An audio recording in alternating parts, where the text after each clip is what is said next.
Fala galera, beleza? Sejam bem-vindos a mais uma aula e a gente vai dar continuidade à aula anterior, onde falamos sobre o teste CD, teste crescente e decrescente, e no finalzinho da aula nós fizemos um exemplo que já ilustrava bem esse teste da primeira derivada e encontramos lá na função os valores máximos e mínimos locais, tá? Então o que é que diz esse teste da primeira derivada? Suponha que C seja um número crítico de uma função contínua f. Lembrando que o número crítico de uma função é onde a derivada dessa função é igual a zero ou onde ela não existe. Tá? O item A diz o seguinte do teste da primeira derivada. Se o sinal de f' mudar de positivo para negativo em C, então f tem um máximo local em C. Observe esse primeiro gráfico, que ilustra justamente o que o item A está dizendo. O f' de x ele é positivo à esquerda de C, porque o f', lembrando, é a inclinação da reta tangente. Essa reta tangente, para qualquer ponto que você pegar aqui à esquerda do C, nesse gráfico, essa reta tangente é crescente, consequentemente sua inclinação é positiva. E a inclinação é justamente a derivada. Então, f' de x é positivo para todo ponto que você pegar à esquerda de C. Já à direita de C, as retas tangentes são decrescentes. Consequentemente, a derivada é menor que zero para todo x maior que C neste gráfico. Bom, então a derivada mudou de positivo para negativo em C. O que o item A está dizendo é que se f' mudar de positivo para negativo em C, então f tem um máximo local em C. Então aqui em C nós temos um máximo local da função, tá certo? O item B diz que se o sinal de f' mudar de negativo para positivo em C, então f tem um mínimo local em C. E é justamente o que esse segundo gráfico aqui faz. Observe que a derivada da função para valores menores do que C neste gráfico são todas negativas. Por quê? Porque a reta tangente aqui, elas são decrescentes. Se são decrescentes, o coeficiente, a inclinação dela, ela é negativa, ou seja, a derivada da função é menor do que zero. Então, toda reta tangente que você, todo ponto que você tomar e tentar traçar reta tangente, pontos à esquerda de C, a inclinação será negativa. E à direita de C, a derivada será sempre positiva. Então, ela mudou de negativo para positivo. Então, segundo o item B, se o sinal mudar de f' mudar de negativo para positivo em C, então f tem um mínimo local em C. Ou seja, aqui é um ponto, no valor CF de C, é um ponto de mínimo local. Então, o terceiro tópico diz o seguinte, se f' não mudar de sinal em C, então f não tem máximo ou mínimo locais em C. E é o que ilustra justamente esses dois últimos gráficos. Nesse primeiro, vocês observam que à esquerda de C, o f' de x é positivo. As retas tangentes são todas crescentes e, consequentemente, o f' de x, que é a inclinação, é positivo. Então, a esquerda de C é positivo e a direita de C também é positivo. As retas tangentes continuam crescentes, tá? Então, o f' de x é positivo porque a inclinação é positiva nesse caso. Então, saímos de positivo e continuamos positivo à direita de C. E aí, segundo o item C, diz que se não mudar de sinal, f não tem máximo ou mínimo locais em C. Então, não temos aqui em C nem máximo nem mínimo. E a mesma coisa nesse outro gráfico, só que a derivada é negativa à esquerda de C, e a direita de C também é negativa, então ela não trocou de sinal. Continuou negativa, era negativa, continuou negativa. Então não temos também em C, neste exemplo, um máximo ou mínimo local. Tá? Pois bem, agora temos um exemplo para a gente encontrar os valores máximos e mínimos locais de uma função. Lembrando que no finalzinho da aula anterior, nós fizemos o gráfico de uma função, estudamos o sinal de uma função f e descobrimos os pontos de máximo e mínimo locais dessa função. Vale a pena você dar uma olhada no finalzinho da aula anterior, tá? Então nós temos aqui a função g de x, que é x mais 2 vezes o seno de x, e ela está definida aqui de 0 até 2π. O que é que eu tenho que fazer para encontrar os valores máximos e mínimos locais dessa função? Eu tenho que derivar a função e encontrar os números críticos. É nesses números críticos que poderão acontecer a mudança de sinal. Tá, vamos derivar a função g. Quem é g' de x? G' de x será igual. Derivada de x é 1, mais 2 é uma constante, sai e eu derivo o seno. Derivada do seno é o cosseno de x. Essa função é uma soma de uma função constante com uma função trigonométrica.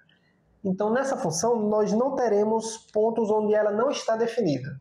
Então, não teremos números críticos onde não está definida, e sim somente onde ela é igual a zero. Então, eu vou igualar a zero para encontrar os números críticos, tá? Então, temos que o g' de x é igual a zero,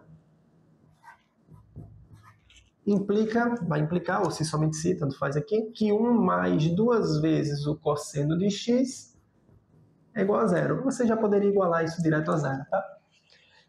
Passo 1 para o outro lado, passo 2 dividindo. 1 vai negativo, então vai ficar menos 1 sobre 2. Então eu tenho que encontrar os pontos onde o cosseno de x é igual a menos 1 sobre 2. São os valores críticos da função.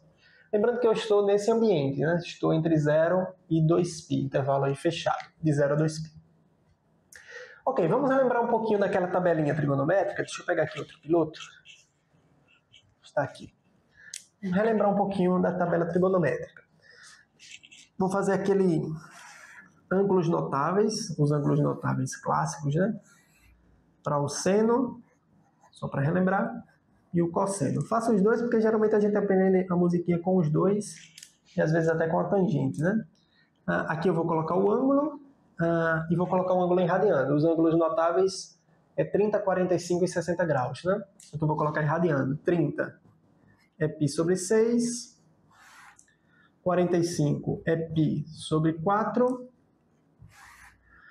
e 60 é π sobre 3. E aí a gente tem aquela musiquinha. 1, 2, 3... 3, 2, 1, todo sobre 2, raiz onde não tiver 1. Né? Então vai ser 1, 2, 3, 3, 2, 1, todo sobre 2, raiz onde não tiver 1, o raiz em cada um também serve. Você coloca a raiz sempre no numerador.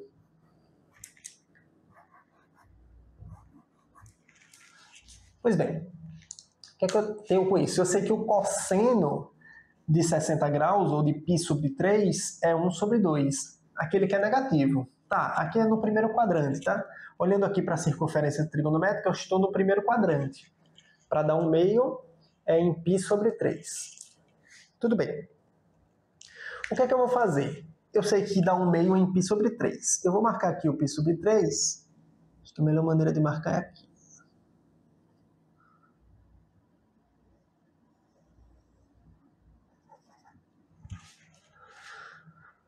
Tá, π sobre 3. Marquei aqui, esse ângulo aqui vale π sobre 3. E o que é geometricamente o cosseno? Quando eu estou olhando para a circunferência trigonométrica, cujo raio vale 1, isso aqui, a distância da projeção desse ponto P, vamos chamar ele de P, até a origem do plano cartesiano, vamos chamar de O, essa distância aqui ela vale 1 sobre 2, tá? Não está bem desenhado, talvez se tivesse que colocar o ponto P um pouquinho mais para cá, mas geometria é a arte de desenhar errado e chegar a resultados corretos, tá? Bom, essa distância aqui é 1 sobre 2. Isso aqui é o cosseno. O cosseno é justamente olhar para o ponto, em que ponto ele está da circunferência, olha para a projeção desse ponto no eixo X e olha a distância até a origem. Então esse valor aqui daria 1/2. Então eu quero descobrir onde é que o cosseno de x dá menos 1/2. Então eu já sei que eu não posso estar nem no primeiro quadrante, nem no quarto quadrante, porque as projeções caem na parte positiva do eixo x. Então para dar menos 1/2, eu estarei no segundo ou no terceiro quadrante. Tá? Então teremos duas soluções aqui. Então onde é que estará dando esse valor de 1/2? Vai estar dando esse valor de 1/2 quando também aqui formar um ângulo de π sobre 3. Só que olha que eu estou olhando para esse ângulo nessa direção, tá? Π sobre 3. olhando para esse eixo, com este ângulo, só que olhando para o lado contrário onde deveria estar o ângulo, né? Na verdade, o ângulo é esse aqui, o ângulo que eu devo contabilizar. Esse ângulo completo. Mas eu sei que aqui eu devo formar π sobre 3.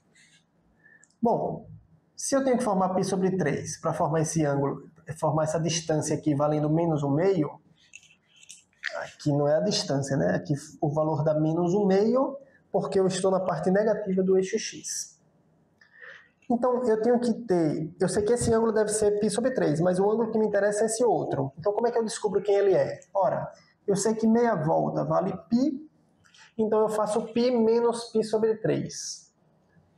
Então, uma solução aqui para isso será o π menos π sobre 3. Se você fizer essa continha, vai dar 3π menos π, 2π sobre 3. Essa é a primeira solução. 2π sobre 3. Eu acabei riscando um pouquinho aqui do 3, tá? 2π sobre 3 é essa primeira solução. Ok. E a outra solução? Bom, a outra solução é quando o ângulo π sobre 3 for esta região aqui. Deixa eu só fazer um prolongamento. Quando aqui forma π sobre 3. Porque neste ponto eu terei a mesma projeção. Vou chamar esse ponto aqui de P2 e esse de P3. Nesse ponto P3 eu terei a mesma projeção aqui no eixo x, consequentemente a mesma distância menos 1/2. O mesmo valor menos 1/2. Não faria sentido falar distância negativa, tá? Então, eu teria que ter π sobre 3. Só que o ângulo que eu considero não é esse. Eu tenho que fazer a volta completa, vindo daqui até chegar aqui. E agora a conta que eu tenho que fazer é o π mais π sobre 3, para encontrar outra solução. Tá? Então, eu faço π mais π sobre 3. Isso vai dar igual a quanto? Vai dar 3π mais π, 4π sobre 3. Vou circular direito agora. 4π sobre 3. Então, nesses dois valores de x igual a 2π sobre 3 e 4π sobre 3, eu sei que o cosseno de x dá menos 1/2. E se o cosseno de x dá menos 1/2, isso aqui vai dar igual a zero, ou seja, é o ponto onde g' de x dá igual a zero. Se o cosseno der menos 1/2, menos 1/2 vezes 2 dá menos 1, menos 1 mais 1 dá zero. Então, o g' de x vai ser igual a zero. Então, o g' de x é igual a zero nesses dois valores, 2π sobre 3 e 4π sobre 3, tá? Bom, essa aula está muito conectada com a aula anterior, então vale muito a pena você rever a aula anterior. Na aula anterior, quando a gente derivou a função, que era a função f, nós tínhamos um polinômio. E aí eu estudei o sinal fatorando esse polinômio, tá? Dividi em 3 fatores e estudei o sinal desses 3 fatores, fiz uma reta do estudo do sinal, cheguei aos pontos onde a derivada era positiva e negativa, tá? Aos intervalos onde ela era positiva e negativa, tá? Só que nesse caso, a derivada dá uma função 1 mais 2 vezes o cosseno de x, de modo que o estudo do sinal, a melhor maneira que eu acho, você tem duas alternativas, é estudar os intervalos. Você poderia começar do intervalo de 0 a 2π sobre 3 e pegar qualquer valor nesse intervalo e ver se a função g' dá positivo ou negativo. Depois você pega entre 2π sobre 3 e 4π sobre 3 e vê se essa g' está dando positivo ou negativo. E depois de 4π sobre 3 até 2π, fechando a terceira parte do intervalo, estudando se ela é positiva ou negativa. Tá.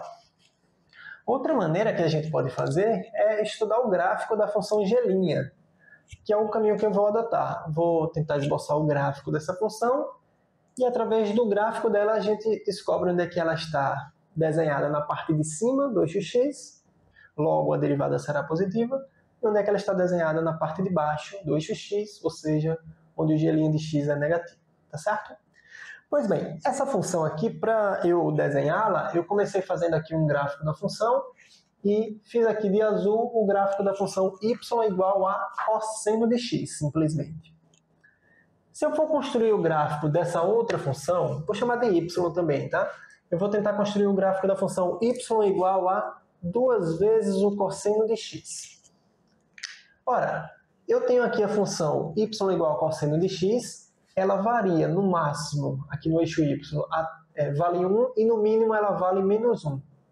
ela vale menos 1 aqui em π, ela vale 1 em 0. Por quê? Porque o cosseno de 0 é 1. O cosseno de π sobre 2, ou de 90 graus, ele vale 0. O cosseno de π vale menos 1. O cosseno de 3π sobre 2 vale 0. E o cosseno de 2π volta a ser 1. Então, esse aqui é uma cossenoide, tá? A gente chama ela de cossenoide, carinhosamente. Então, temos aqui um pedacinho da cossenoide. Certo, quando eu vou construir o gráfico da função y igual a 2 vezes o cosseno de x, o que é que muda graficamente? Qual alteração será feita nesse gráfico de cosseno de x quando eu vou fazer o gráfico de 2 vezes o cosseno de x? Ora, todos os valores do cosseno serão dobrados. Então, aqui quando dava 1, vai dar 2 agora. No 0, quando o cosseno de 2π, quando x é igual a π sobre 2, o cosseno dava 0, então 2 vezes 0 vai dar 0. Então ela também dá 0 aqui. Então deixa eu marcar já alguns pontos por onde ela vai passar. Ela, quando x for 0, lembrando que eu estou construindo o gráfico da função y igual 2 vezes o cosseno de x. Então ela vai dar, quando x for 0, ela vai dar cosseno de 0, dá 1 vezes 2 dá 2. Quando for π sobre 2, o cosseno de π sobre 2 é 0, vezes 2 dá 0, então passa aqui também. Quando for π, o cosseno de π é menos 1, vezes 2 dá menos 2, então ela vai passar por aqui no menos 2. Em 3π sobre 2, o cosseno de 3π sobre 2 é 0, vezes 2 dá 0, vai passar aqui também. E em 2π, o cosseno dá 1, vezes 2 dá 2, então ele vai atingir novamente a altura 2, aqui em cima.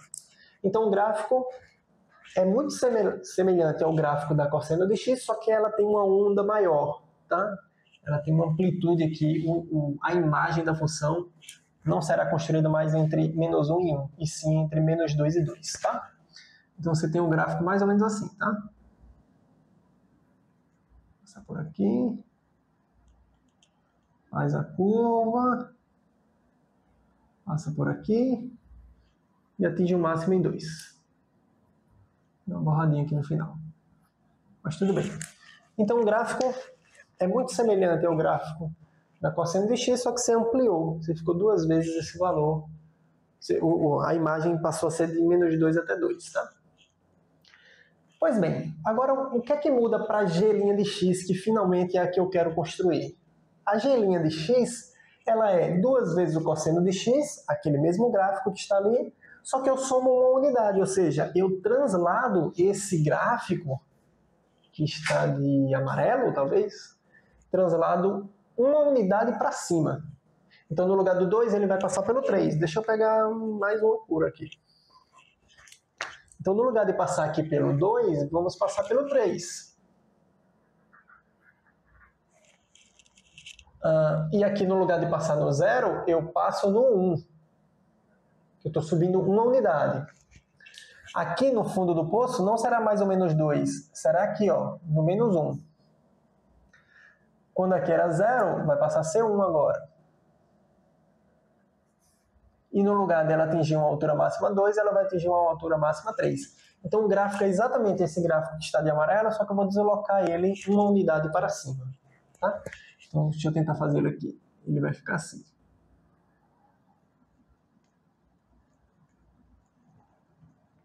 Faz a curva aqui nesse ponto. Atinge essa altura. E vai no máximo até 3 agora. Então fica esse gráfico que está de roxo, tá? Esse gráfico de roxo é justamente o g' de x. O g' de x que é 1 mais 2 vezes o cosseno de x. Espero que vocês tenham entendido a construção gráfica. Essa construção gráfica é da g' de x, então eu vou estudar o sinal dela. E o que é que nós observamos? Nós observamos que ela cruza aqui em um certo ponto. Ela tem 2 raízes. Quem são essas raízes? Você saberia me dizer quem são essas raízes? Vou botar uma cor aqui mais chamativa. Você sabe quem são essas raízes, porque já igualamos a 0 e já achamos as raízes, que é 2π sobre 3 e 4π sobre 3. Então aqui neste ponto, o x vale 2π sobre 3, tá? O primeiro valor. E neste outro ponto, ele vale 4π sobre 3. Já tínhamos encontrado essas raízes, o número crítico da função. Ou os números críticos de G', tá? Então, o que é que nós temos graficamente? Graficamente, nós temos que a função G' de x, ela é positiva entre 0 e 2π sobre 3. Ela é negativa, está na parte de baixo do eixo x, entre 2π sobre 3 e 4π sobre 3. E volta a estar positiva entre 2π sobre 3 até o 2π. Porque a função só está definida nessa região, tá? Então, eu vou anotar essas informações agora. Então, G' de x é positiva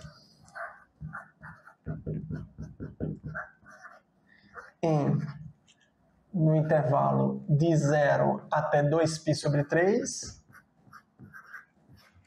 Então, ela começa com o sinal mais, tá? Depois ela passa a ser negativa. Ela passa a ser negativa onde?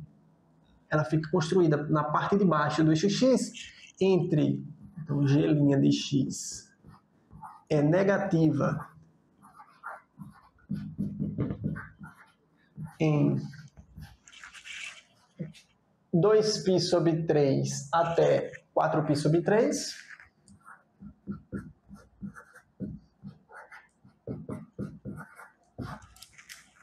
E depois ela torna a ser positiva novamente. O gráfico fica na parte de cima do 3π sobre 2 para frente. Do 3π sobre 2 não, do 4π sobre 3 para frente. Então ela volta a ser positiva. G' de x é positiva do 4π sobre 3 até o 2π. Tá certo? Ou seja, ela é decrescente nesse ponto. Não se trata de decrescente, só quero te dar o sinal de fato. Então, G' é positiva de 0 a 2π sobre 3. Então, ela saiu de positivo para negativo onde? Essa é a mudança de sinal que eu estou interessado. Então, ela mudou de positivo para negativo no 2π sobre 3. Ela vinha positivo e quando chegou no 2π sobre 3 passou a ser negativo. Ora, se ela mudou de positiva para negativa no 2π sobre 3, vamos lá, mudou de positiva, acho que é o item A, né? Mudou de positiva para negativa. Se ela mudou de positiva para negativa, nós temos um máximo local em 2π sobre 3. Temos um máximo local quando x for igual a 2π sobre 3. Aí o que é que eu vou fazer? Eu vou descobrir quem é o g, agora eu olho para a função, o g de 2π sobre 3. Então eu vou na função g e substituo onde tem x por 2π sobre 3. Para quê? Para encontrar o valor de máximo local dessa função. Então vamos calcular aqui na função g, substituindo onde tem x por 2π sobre 3. Então no lugar de x aqui eu coloco 2π sobre 3 mais 2 vezes o seno de 2π sobre 3. 2 vezes o seno de 2π sobre 3.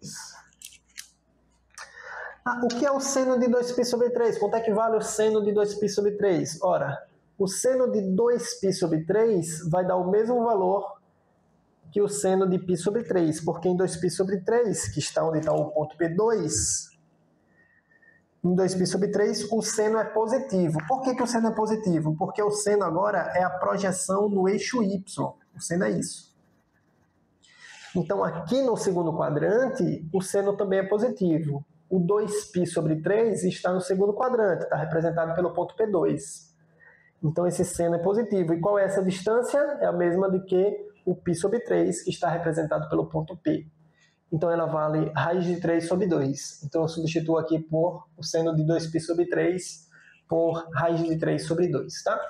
Então, substituindo aqui, teremos 2π sobre 3 mais 2 vezes raiz de 3 sobre 2. Você pode cancelar o 2 com 2. Você terá que fazer a continha 2π sobre 3 mais raiz de 3. Isso vai dar aproximadamente, eu tenho uma pesquinha aqui do lado, 3,83. Tá? Usa π aí como sendo 3,14. Muito bem. Então, o que é que eu encontrei? O ponto de máximo local da função é no 2π sobre 3 e a sua altura máxima local é 3,83. Certo. Ainda falta encontrar o outro valor. Que outro valor? Quando o g de 4π sobre 3. Por que eu vou calcular o g de 4π sobre 3? Porque, observe, a função g' de x era negativa nesse intervalo, de 2π sobre 3 até 4π sobre 3. Veja o gráfico.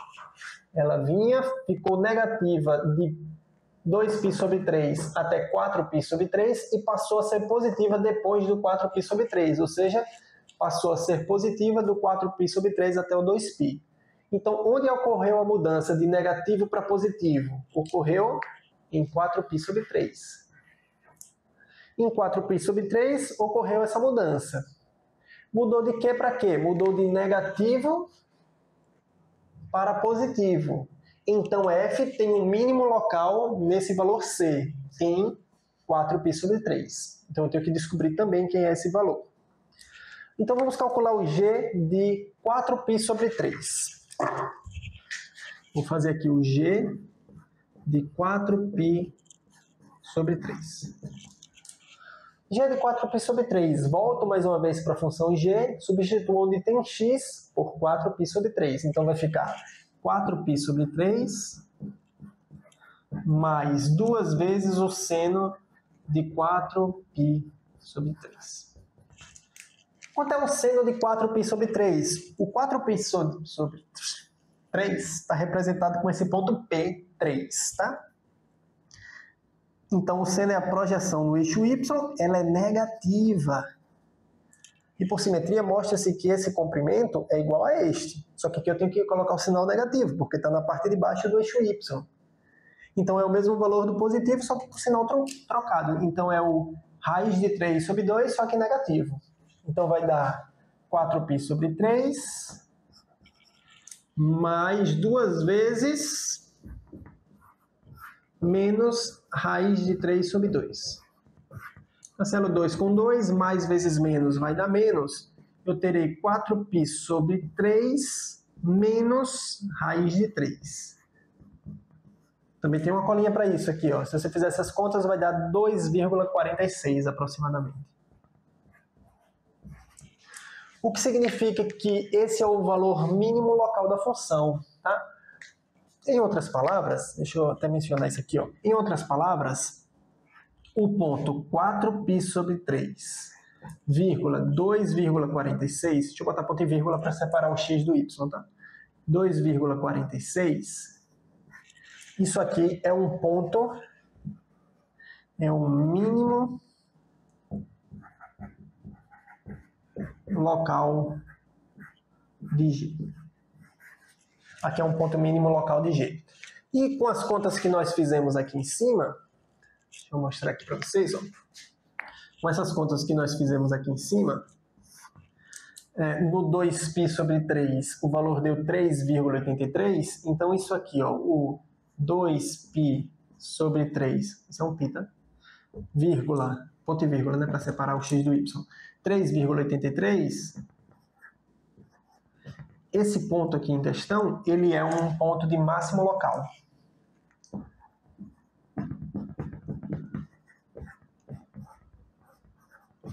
É um máximo local da função g, tá? Para fechar aqui a aula com vocês, nós temos o gráfico justamente da função g. Esse gráfico que vocês estão vendo aqui, ele é o gráfico da função g de x igual a x, isso aqui é o g de x, igual a x mais 2 vezes o seno de x.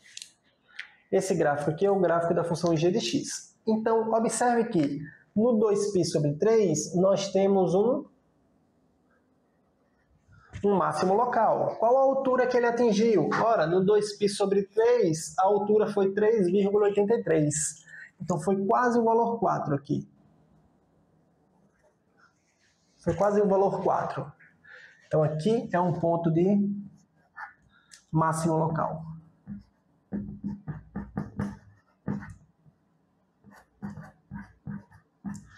Dois π sobre 3, 3,83.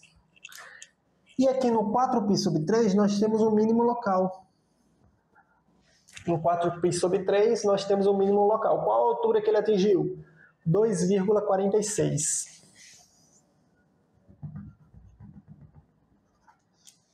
Aqui dá uma altura de 2,46 e esse ponto aqui em questão é um mínimo local da função g.